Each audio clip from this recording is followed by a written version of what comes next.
Shalom Bapak Ibu Saudaraku, di mana saja pada pagi hari ini kita bertemu lagi, di mana Tuhan masih berikan kesempatan. Di pada pagi hari ini kita sudah dibanguni dengan sehat walafiat. Jadi itu semua kita rasakan oleh tuntunan penyertaan pelindungan Tuhan. Jadi kita gak bisa berbuat apa-apa, hanya kita bersyukur terus, karena tanpa kita menyukurinya kita tidak akan bisa menikmati apa pemberian Tuhan kepada kita. Jika kita hanya bersungut-sungut terus, mengeluh terus, sehingga kita tidak akan mendapatkan damai sejahtera. Jadi kita hidup ini harus kita menyukuri apapun pemberian Tuhan kepada kita, bahwa semua itu tentu seizin Tuhan Yesus. Jadi Bapak Ibu Saudaraku semua, dimanapun berada saat ini yang bisa menyaksikan video ini, mari kita kembali kepada Alkitab, karena tanpa Alkitab, petunjuk dari Tuhan Yesus, kita tidak akan menemukan damai sejahtera, di mana yang diberikan Tuhan kepada kita mendapatkan jaminan kehidupan yang kekal. Jadi mari kita renungkan, di mana kita sudah melakukan Jumat Agung, di mana kita sudah mengikuti bagaimana tentang kematian Tuhan Yesus, untuk apa dia mati dan guna apa dan harus apa yang kita lakukan. Jadi mari kita buka Roma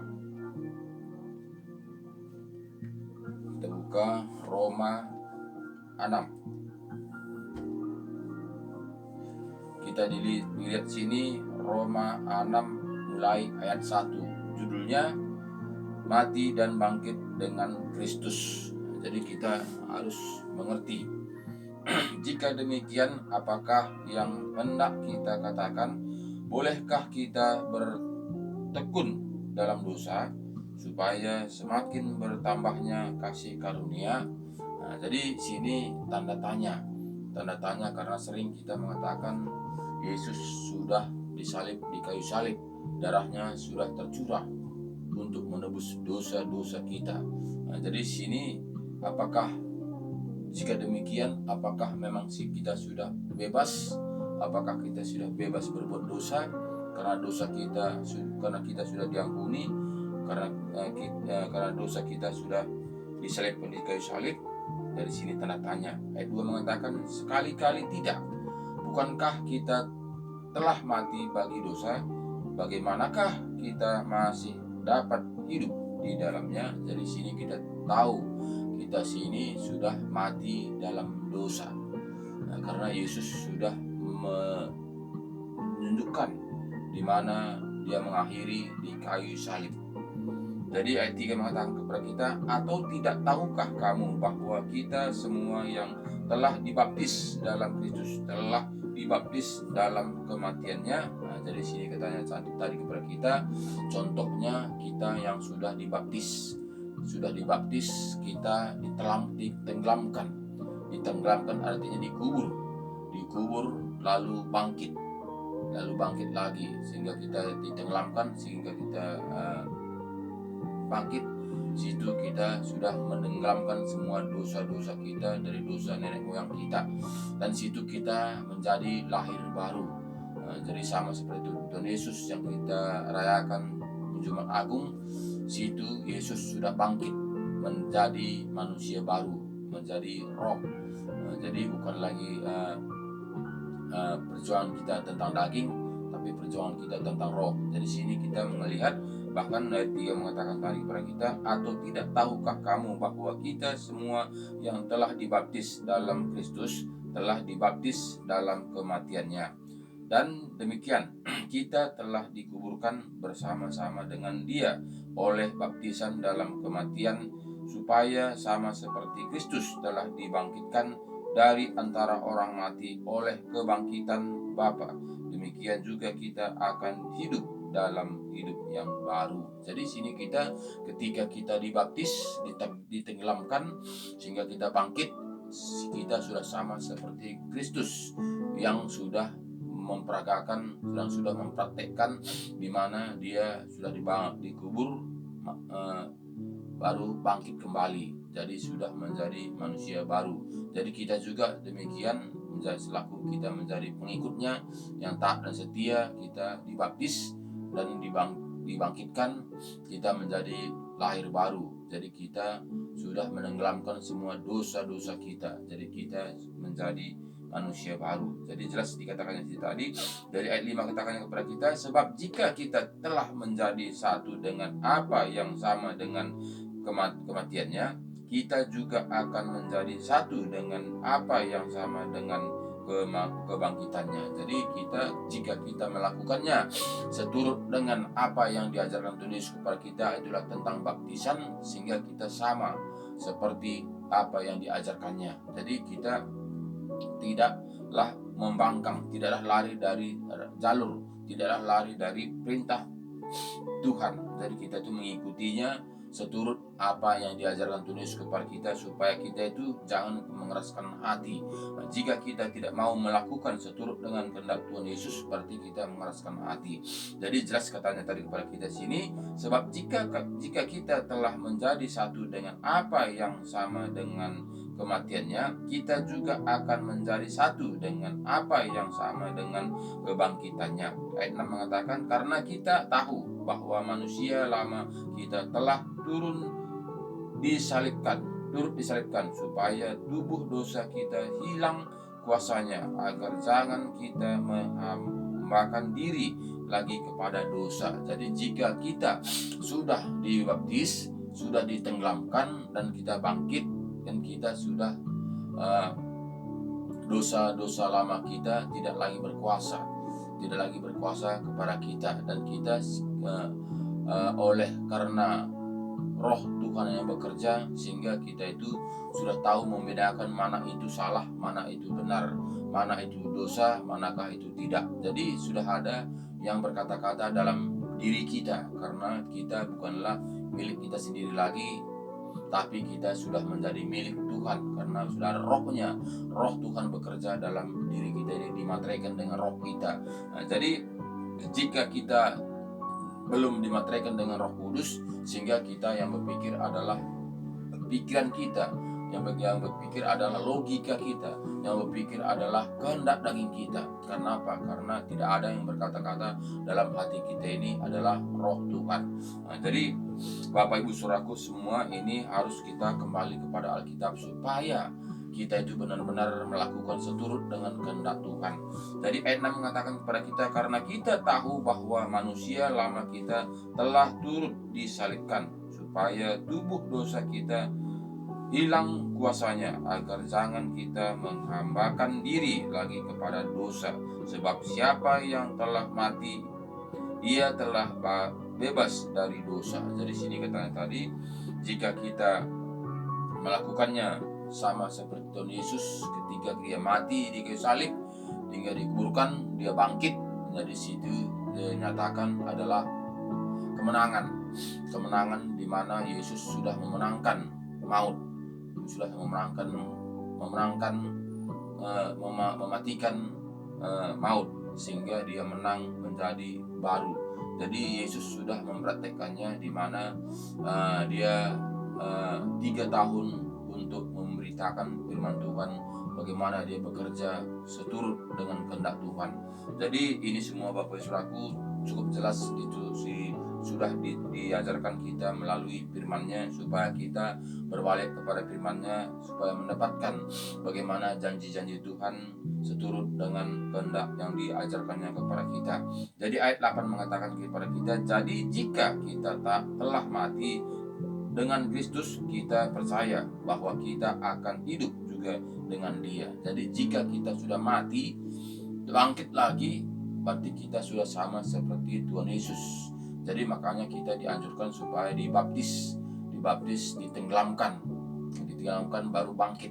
Jadi kita diajaran Tuhan Yesus sama seperti yang sudah dilakukannya ketika kita ditenggelamkan, dikubur, sehingga kita bangkit lagi, sehingga kita sudah menanggalkan kebiasaan-kebiasaan lama kita. Jadi kita menjadi manusia baru.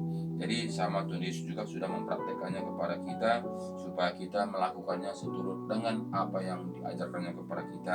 Ayat 9 katakannya kepada kita, karena kita tahu bahwa Kristus sesudah ia bangkit dari antara orang mati, tidak mati lagi, maut tidak berkuasa lagi atas dia. Jadi jika kita sudah menjadi lahir baru, dari maut tidak berkuasa lagi.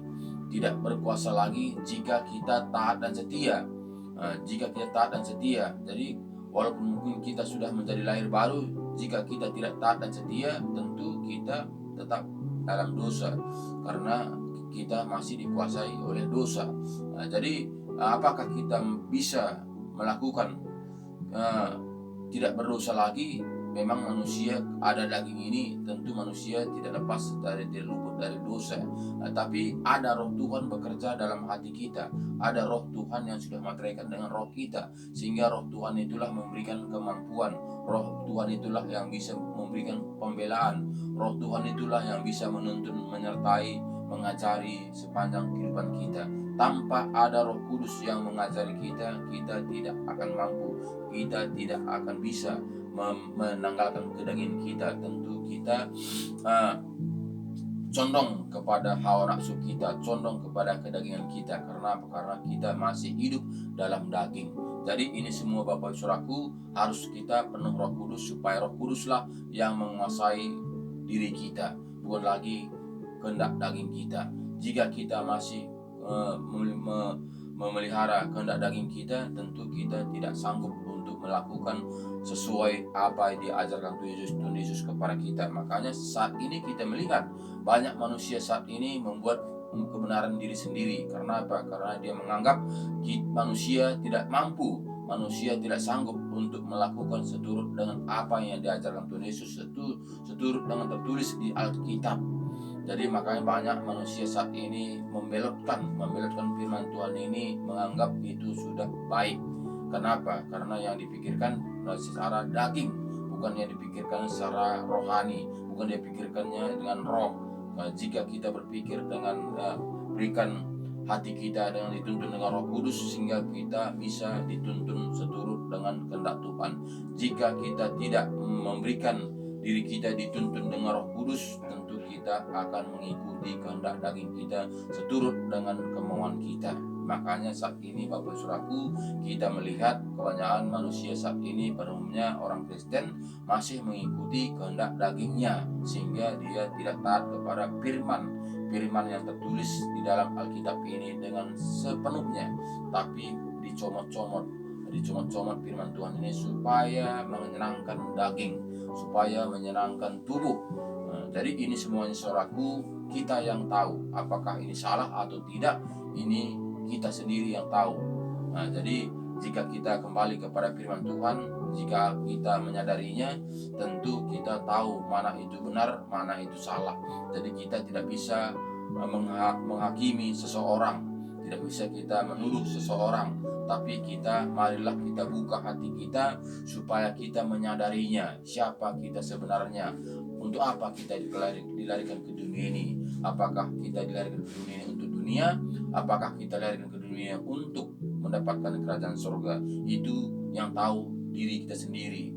Jadi jika kita kembali kepada Alkitab, tentu jika ada Roh Kudus sudah dimateraikan dengan roh kita ini, tentu kita dituntun, tentu kita dibukakan rahasia firman Tuhan ini, sehingga betul-betul kita mengerti apa tugas kita hidup dalam dunia ini. Jadi jika tidak ada Roh Kudus dalam hati kita, tentu kita larut oleh dunia ini. Jadi itu semua Bapak Saudaraku, tidaklah bisa kita mengubahkan seorang. Gak bisa kita mengubahkan manusia, hanya Tuhanlah yang bisa mengubahkannya. Jadi ini semua saudaraku, dasarnya adalah Alkitab. Alkitablah dasarnya, sehingga kita bisa melakukan seturut dengan kehendak Tuhan. Jika kita undang Roh Kudus masuk dalam hati kita, tentu kita akan dituntun, diajari, ditopang, dimampukan, dibukakan rahasia kebenaran firman Tuhan ini dengan seturut dengan kehendak Tuhan. Jadi ayat 9 mengatakan kepada kita, karena kita tahu bahwa Kristus sesudah dia bangkit dari antara orang mati, tidak mati lagi, maut tidak berkuasa lagi atasnya. Sebab kematiannya adalah kematian terhadap dosa satu kali dan untuk selama-lamanya, dan kehidupannya adalah hidup bagi Allah. Jadi sini katanya tadi kepada kita tadi, jika kita mengetahui bahwa Yesus sudah mati karena dosa-dosa kita. Nah, jadi Yesus tidak lagi datang kedua kalinya untuk menghapus dosa kita, tidak. Jadi Yesus datang hanya sekali untuk mengampuni kita, menghapus dosa-dosa kita, mencurahkan darahnya untuk menebus dosa-dosa kita, hanya sekali. Nah, jadi sesudah kita menerima Tuhan Yesus menjadi juru selamat pribadi kita, kita akan memperhitungkan, Tuhan akan memperhitungkan apa yang kita kerjakan. Nah, Tuhan akan mencatat apa-apa yang kita kerjakan ketika kita sudah mengenal Tuhan Yesus, menerima Tuhan Yesus menjadi juru selamat pribadi kita. Kita akan dihakimi nanti. Akhirnya kedatangan Tuhan Yesus yang kedua kalinya, kita akan dihakimi seturut dengan perbuatan kita. Nah, jadi bukannya seperti manusia mengatakan, dunia mengatakan jika kita sudah lahir baru, sudah menerima Yesus menjadi juru selamat pribadi kita, sudah bebas berbuat dosa, sudah bebas berbuat kesalahan. Itu manusia mengatakan yang penting beriman. Itu kan sudah nggak sesuai dengan Alkitab yang tertulis dalam Alkitab. Padahal Alkitab mengatakan kerjakanlah keselamatanmu. Nah, jadi ini semua saudaraku, apakah kita mengikuti kata manusia, apakah kita mengikuti kata Tuhan Yesus. Nah, jadi ini pilihan kepada kita, bukannya kepada siapa-siapa, karena Tuhan Yesus juga tidak memaksa kita. Nah, Tuhan Yesus berikan dua jalan, lebar, sempit. Nah, jadi pilihan itu adalah kepada kita. Jika kita mau untuk mendapatkan kerajaan surga, tentu kita mengikut Tuhan Yesus. Karena dia mengatakan, akulah jalan satu-satunya, satu pun tidak satu sampai kepada Bapa kalau tidak melalui aku. Itu kata Yesus bagi kita orang percaya kepada Yesus, bagi kita orang Kristen. Jadi itu semuanya Bapak Saudaraku, tinggal kita. Pilihannya itu adalah kepada kita. Kita tidak kepada siapa-siapa. Jadi ayat 10 mengatakan kepada kita, sebab kematiannya adalah kematian terhadap dosa satu kali dan untuk selama-lamanya, dan kehidupannya adalah kehidupan bagi Allah. Demikianlah hendaknya kamu memandangnya, bahwa kamu telah mati bagi dosa, tetapi kamu hidup bagi Allah dalam Kristus Yesus. Jadi kita sudah mati bagi dosa, artinya mati bagi dosa, tidak berbuat dosa lagi. Jadi apakah kita bisa? Itu semuanya kita harus berupaya. Jadi jangan kita mengatakan semua orang sudah berusaha. Yesus sudah sekali disalib, dosa kita sudah ditebus. Jadi tidak ada manusia tidak berdosa. Memang betul manusia tidak ada yang tidak berdosa. Semua berdosa. Tapi apakah ada tekad kita? Apakah kita ada niat kita? Apakah ada hati kita untuk mengubahkan hati kita, berupaya untuk berubah, berupaya untuk bertobat? Jadi itu upaya kita. Jadi jangan kita hanya mengatakan semua manusia sudah berdosa dari dulunya. Nah, jadi nggak ada manusia yang sempurna. Memang betul manusia tidaklah sempurna. Makanya kita harus kembali kepada firman Tuhan, undang Roh Kudus, sehingga Roh Kudus menuntun, memberikan kemampuan kepada kita. Jika tidak seperti itu, kita tidak akan mampu. Kita tidak bisa menguasai diri kita sendiri. Itu sudah pasti, karena kita hidup masih di dalam dunia ini, masih hidup ada daging. Nah, jadi semuanya itu jika kita tidak undang Roh Kudus masuk dalam hati kita, tentu kita tidak mampu.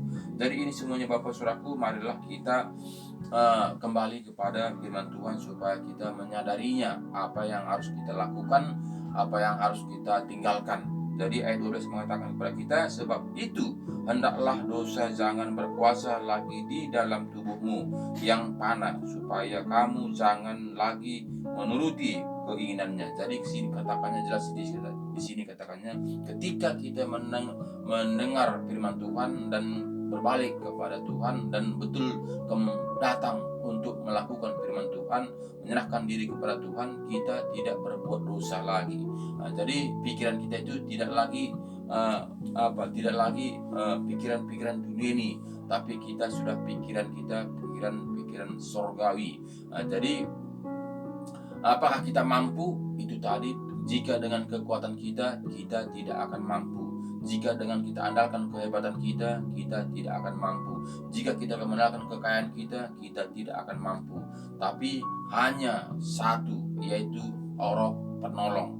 Nah, jika kita undang Roh Penolong kepada kita, kita akan mampu. Karena apa? Karena Dia yang berkuasa, Dia yang menuntut kita, Dia yang mengajar kita, Dia yang membimbing kita, Dia membukakan rahasia firman Tuhan sehingga kita mengerti, sehingga kita mampu untuk melakukannya jika ada Roh Tuhan bekerja dalam roh kita ini. Jadi itu semua saudaraku, tidaklah kita bisa beli dengan uang kita, tidak bisa kita beli. Hanya kita menyerahkan hati kita, membuka hati kita dengan sepenuhnya, melakukan firman kebenaran, sehingga Roh Kudus masuk dalam hati kita, dimateraikan dengan roh kita ini.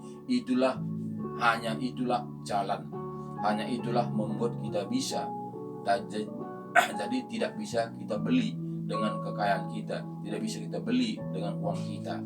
Jadi kita hanya bisa merendahkan hati dan membuka hati kita dengan lebar-lebar untuk mengundang Roh Kudus, sehingga Roh Kuduslah menyertai, membimbing kita. Ayat 13 mengatakan kepada kita, dan janganlah kamu menyerahkan anggota-anggota tubuhmu kepada dosa untuk dipakai sebagai senjata kelaliman, tetapi serahkanlah dirimu kepada Allah sebagai orang-orang yang dahulu mati, tetapi yang sekarang hidup. Dan serahkanlah anggota-anggota tubuhmu kepada Allah untuk menjadi senjata-senjata kebenaran. Jadi kita tahu, serahkanlah diri kita ini sepenuhnya untuk Tuhan. Jadi bukan lagi kita serahkan diri kita untuk dunia, untuk mengejar dunia. Bagaimana kita awalnya sebelum kita menerima Tuhan Yesus, kita pada umumnya rata-rata manusia mengejar apa yang ada dalam dunia ini. Bukanlah kita mengejarkan apa yang diajarkan Tuhan Yesus kepada kita, karena kita buta, karena kita tidak mengerti, karena kita belum diterangi hati kita. Tapi ketika kita diterangi hati kita dengan Roh Kudus, kita akan mengejar kekayaan itu. Apa kekayaan itu? Adalah itu mahkota kerajaan sorga. Jadi itu tidak sirna, karena semua yang kekayaan di dalam dunia ini adalah bersifat sementara. Semuanya itu akan berakhir, semuanya itu akan sirna. Tapi kekayaan kerajaan sorga itu tidak sirna untuk selama-lamanya. Jadi itu semuanya Bapak Saudaraku, tidak seberapa manusia untuk memikirkan seperti itu. Rata-rata manusia berpikir untuk yang ditinggalkan, dikejar untuk ditinggalkan, bukan yang dikejar untuk dibawa. Dari apa yang kita bawa, saudaraku, yang kita bawa itu adalah iman percaya kita, ketaatan kita kepada Tuhan, itu yang kita bawa. Jadi jika yang kita kejar di dalam dunia ini, apa yang ditawarkan oleh dunia ini, itu semua tinggal, semuanya tinggal, nggak ada satupun kita bawa. Bahkan tubuh kita juga tinggal, walaupun kita ganteng, walaupun kita cantik, walaupun kita orang hebat, mewah dan sebagainya, itu semuanya tinggal. Mungkin pun banyak rumah sewa kontrakting kita, banyak mungkin istana kita, banyak mungkin tanah kita, banyak mungkin kebun sawit kita, itu semuanya tinggal. Itu semuanya bersifat sementara, pinjam. Sama seperti tubuh kita ini, kita pinjam tubuh kita ini. Bahkan firman Tuhan mengatakan di Mazmur, mengatakan 70, kalau kuat 80 tahun. Hanya itu kita pinjam tubuh kita ini. Ketika itu kita akan pindah berangkat untuk menemui bagaimana seturut dengan kehendak Tuhan. Jadi situ kita akan dihakimi menurut perbuatan kita. Jadi itu harus kita pikirkan. Jadi jika tidak ada Roh Kudus dalam hati kita ini, nggak seberapa manusia untuk memikirkan untuk masa depannya. Tapi rata-rata manusia memikirkan mengejar yang mau ditinggalkannya. Jadi ini semua Bapak Saudaraku, marilah sadarlah kita supaya kita ini jangan dibolakan oleh dunia ini. Janganlah kita dicengkram oleh penghuni dunia ini.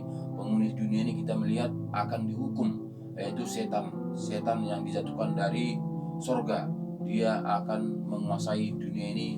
Dia untuk bersama-sama dengan dia mau dibakar. Jadi ini semua saudaraku, kita harus tahu siapa kita. Apakah memang kita milik dunia? Apakah memang kita milik Tuhan? Jika kita itu merasa bahwa kita itu adalah milik Tuhan, mari kita ikuti apa ajaran Tuhan.